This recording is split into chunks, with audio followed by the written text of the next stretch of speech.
Hello everyone. ഇന്ന് നമ്മൾ 9th ക്ലാസ്സിലെ ഫസ്റ്റ് ചാപ്റ്ററായ ടു ലൈഫ് പ്രോസസ്സസ് ജീവൻ പ്രക്രിയകളിലേക്ക് എന്ന് പറയുന്ന ചാപ്റ്ററിന്റെ കുറച്ച് മോഡൽ ക്വസ്റ്റ്യൻസ് ആണ് ചെയ്യാൻ പോകുന്നത്.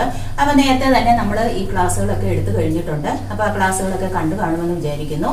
ക്ലാസ്സുകൾ കണ്ടിട്ടില്ല എങ്കിൽ ക്ലാസ്സുകളൊക്കെ കാണുക, കണ്ടിട്ട് ഈ മോഡൽ ക്വസ്റ്റ്യൻസ് കൂടി ഒന്ന് ചെയ്തു നോക്കുക. അപ്പൊ ആ ചാപ്റ്ററിനകത്ത് നമ്മൾ എന്തൊക്കെയാണ് പഠിച്ചത്, അതായത് നമ്മുടെ ബോഡിയിലേക്ക് ആവശ്യമായിട്ടുള്ള ന്യൂട്രിയൻസ് അല്ലെങ്കിൽ പോഷകങ്ങളെ കുറിച്ച് പറഞ്ഞു.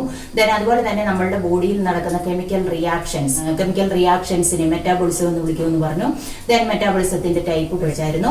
അതുപോലെ തന്നെ ആ ചാപ്റ്ററിനകത്തില് നമ്മുടെ ഫോട്ടോസിന്തസിസ് പ്രകാശ സംശ്ലേഷണം, ഫോട്ടോസിന്തസിസിന്റെ സ്റ്റേജസ് തുടങ്ങിയവയാണ് പഠിച്ചത് അല്ലേ. ചാപ്റ്ററിന്റെ വീഡിയോസ് ഒക്കെ കാണുക. ഇനി മോഡൽ ക്വസ്റ്റ്യൻസ് കൂടി ഒന്ന് ചെയ്തു നോക്കാം. അപ്പൊ ഫസ്റ്റ് ക്വസ്റ്റ്യൻ എന്ന് പറയുന്നത് identify the processes that help in exchange of materials. അതായത് ഇവിടെ കുറച്ച് പ്രക്രിയകൾ തന്നിട്ടുണ്ട്. അതായത് മെറ്റീരിയൽസിന്റെ എക്സ്ചേഞ്ചുമായിട്ട് ബന്ധപ്പെട്ടിട്ടുള്ള കുറച്ച് പ്രോസസ്സസ് അത് നമ്മൾ ഫസ്റ്റ് ചാപ്റ്ററിൽ പഠിച്ചിട്ടുണ്ട്. അതായത് ഓസ്മോസിസ്, ഡിഫ്യൂഷൻ, ആക്റ്റീവ് ട്രാൻസ്പോർട്ട് തുടങ്ങിയവയൊക്കെ. അപ്പൊ അതുമായിട്ട് ബന്ധപ്പെട്ടിട്ടുള്ള കുറച്ച് പ്രോസസ്സസ് പ്രക്രിയകൾ തന്നിട്ടുണ്ട്. അപ്പൊ ആ പ്രക്രിയകൾ ഏതൊക്കെയാണെന്നൊന്ന് ഐഡന്റിഫൈ ചെയ്യാനാണ് പറഞ്ഞേക്കുന്നത്. Identify the processes that help in exchange of materials. അതായത് പദാർത്ഥങ്ങളുടെ കൈമാറ്റത്തിന് സഹായിക്കുന്ന പ്രക്രിയകളാണ് കൊടുത്തിരിക്കുന്നത്. ആ പ്രക്രിയകൾ ഏതൊക്കെയാണെന്നൊന്ന് ഐഡന്റിഫൈ ചെയ്യുക അല്ലെങ്കിൽ തിരിച്ചറിയുക. അപ്പൊ ഇവിടെ എന്ന് പറയുന്നത് first one applicable to water only. അതായത് ജലത്തിന്റെ കൈമാറ്റത്തിന് മാത്രമായിട്ട് സഹായിക്കുന്ന ഒരു പ്രക്രിയ ഏതായിരിക്കും? എക്സ്ചേഞ്ച് ഓഫ് വാട്ടറിന് ഹെൽപ്പ് ചെയ്യുന്ന പ്രോസസ് ഓസ്മോസിസ് ആണ് ഇല്ലേ. അതായത് ഓസ്മോസിസ് എന്തിനു ഹെൽപ്പ് ചെയ്യുന്നു? Exchange of water. അതായത് ആപ്ലിക്കബിൾ ടു വാട്ടർ ഓൺലി, ജലത്തിന്റെ എക്സ്ചേഞ്ചിന് മാത്രം അല്ലെങ്കിൽ കൈമാറ്റത്തിന് മാത്രം സഹായിക്കുന്ന പ്രക്രിയ ഏതാണ്? ഓസ്മോസിസ് ആണ്. എനർജി റിക്വയർഡ്, ഊർജം ആവശ്യമുള്ള പ്രക്രിയ. എനർജി റിക്വയറിംഗ് പ്രോസസ് എന്ന് പറയുന്നത് ഏതാണ്? ആക്റ്റീവ് ട്രാൻസ്പോർട്ട് ആണ് ഇല്ലേ. അതുപോലെ തന്നെ അടുത്തതെന്ന് പറയുന്നത് from a region of higher to lower concentration, ഗാഢത കൂടിയ ഭാഗത്ത് നിന്നും ഗാഢത കുറഞ്ഞ ഭാഗത്തേക്ക് സഞ്ചരിക്കുന്നു. അപ്പൊ തന്മാത്രകൾ ഗാഢത കൂടിയ ഭാഗത്ത് നിന്നും കുറഞ്ഞ ഭാഗത്തേക്ക് സഞ്ചരിക്കുക എന്ന് പറയുമ്പോൾ ഇതിനകത്തിൽ ബന്ധപ്പെട്ട് വരുന്നത് അതായത് ഓസ്മോസിസുമായിട്ട് ബന്ധപ്പെട്ടിട്ടുള്ള പ്രക്രിയയാണ്.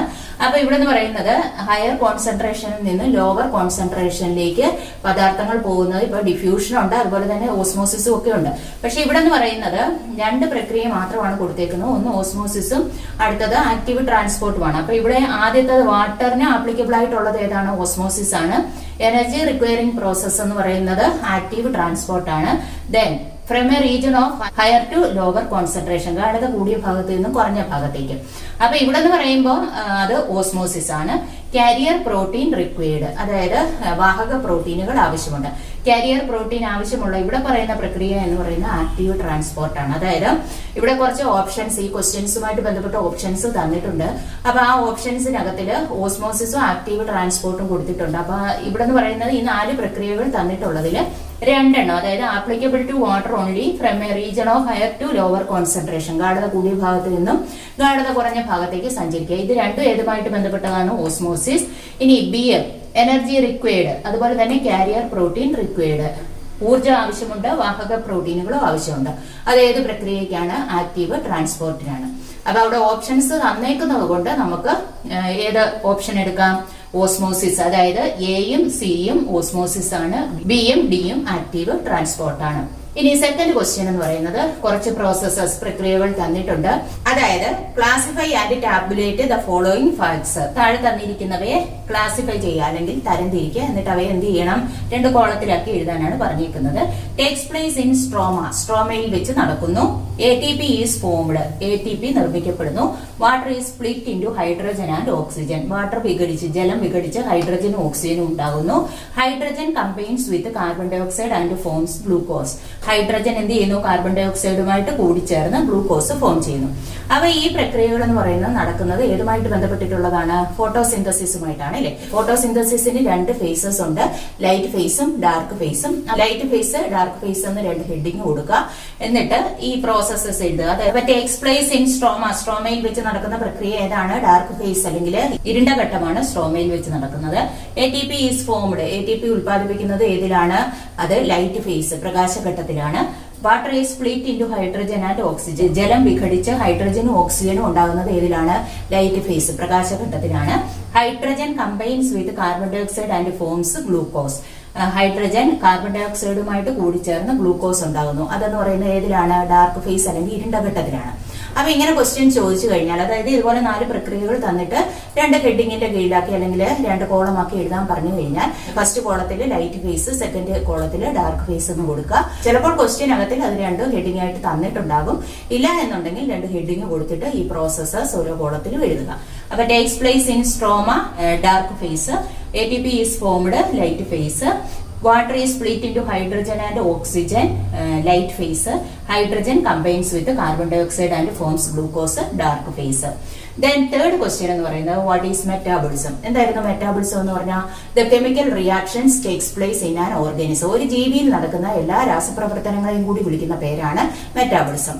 Explain the 2 types of reactions in metabolism with example. അതായത് ഇത് ഈ ക്വസ്റ്റ്യൻ ഇതെന്ന് പറയുന്ന A പാർട്ട് ആണ്, അതിന്റെ B പാർട്ട് ആണിത്. അതായത് explain the 2 types of reactions in metabolism with examples. മെറ്റാബോളിസത്തിൽ ഉൾപ്പെടുന്ന 2 പ്രക്രിയകൾ പറയുക വിത്ത് എക്സാമ്പിൾ, ഉദാഹരണ സഹിതം എന്നാണ് പറഞ്ഞിരിക്കുന്നത്.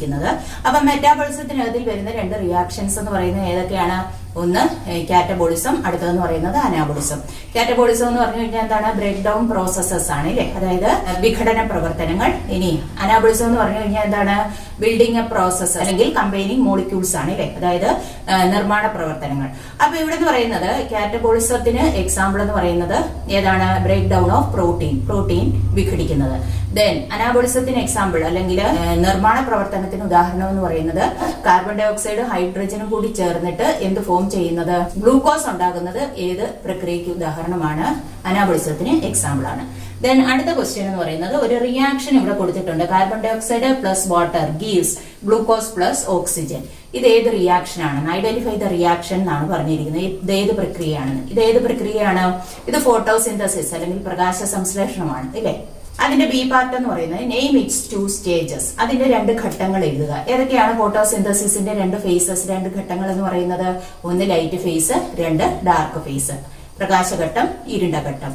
Then what are the 2 chemical changes that occur during the first stage? അതായത് ആദ്യത്തെ ഘട്ടത്തിൽ നടക്കുന്ന 2 കെമിക്കൽ ചേഞ്ചസ്, രാസമാറ്റങ്ങൾ പറയാനാണ് പറഞ്ഞിരിക്കുന്നത്. അപ്പൊ എന്തൊക്കെയാണ് ലൈറ്റ് ഫേസിൽ നടക്കുന്നത്? ഒന്നെന്ന് പറയുന്നത് water split into hydrogen and oxygen. ജലം വിഘടിച്ച് ഹൈഡ്രജനും ഓക്സിജനും ഉണ്ടാകുന്നു. അതുപോലെ തന്നെ ATP ഈസ് ഫോംഡ്. ATP അല്ലെങ്കിൽ എനർജി രൂപപ്പെടുകയും ചെയ്യുന്നു. ഇത് രണ്ടും ഫസ്റ്റ് ഫേസ് അല്ലെങ്കിൽ ലൈറ്റ് ഫേസിലാണ് നടക്കുന്നത് അല്ലെ.